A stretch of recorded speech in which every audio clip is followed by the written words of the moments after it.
Hey everybody out there at the CW Source on the set of One Tree Hill, and I'm sitting with guess who? James Lafferty. How you doing, man? Good. Good to hear. Nice to meet you too. Now, it's going to be 4 years later, right? And what we saw was you were going off to reinvigorate your basketball career, as it will. What's happened now after 4 years? How's Nathan in the basketball? Well, Nathan sort of went to a small college and played for his old high school coach, Whitey Durham, and had a great couple years, and then ended up going to play Division I basketball. Had a great couple years there. And when we come back, it was just a couple months after he was drafted by the NBA. Okay. And he was about to go play, and he was actually celebrating one night with his friends at a bar, and he ends up getting in a fight. And messing up his back, so that when we see him, he's actually wheelchair bound and his dreams are kind of dashed. Oh, wow. He's been let go, and by the team obviously, and he can't play.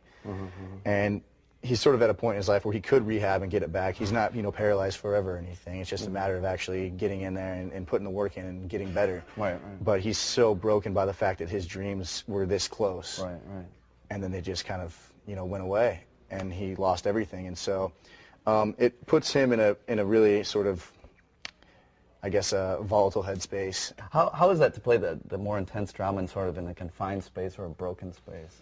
Yeah, it's different. I mean, Nathan's always had this kind of angst that came from his precarious family life, and Right. I think his relationship with Haley hasn't always been the greatest. It's had its ups and downs. So he's always had a certain amount of angst there that he's carried around with him. But this is a whole different story. This is sort of him giving up on life for a little bit. And it's really kind of tough sometimes to play, that intensity or to play that emotion. It can take its toll, but it's definitely rewarding when you get to see the finished product. Right.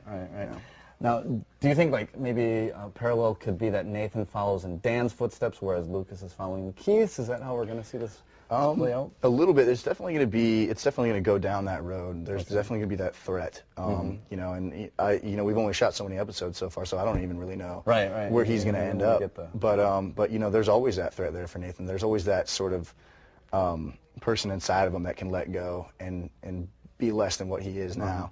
And if he does that, then he would certainly, follow in Dan's footsteps or something like that. Actors only know what they've read on the script. What's a more exciting moment for you, when you get the script or when you see it on TV? A more exciting moment for me, I would say, is probably when... That's a good question. I mean, I think for me it's hard to choose between the two, because really you're sort of...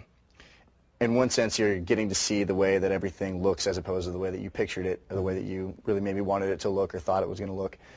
And in the other sense, you're actually figuring out what story you're going to play or what's going to actually happen to these characters that you've invested yourself in. Right. So they're both really exciting in those dynamics. I'd say it's almost impossible to choose. It's a toss-up, right? Yeah.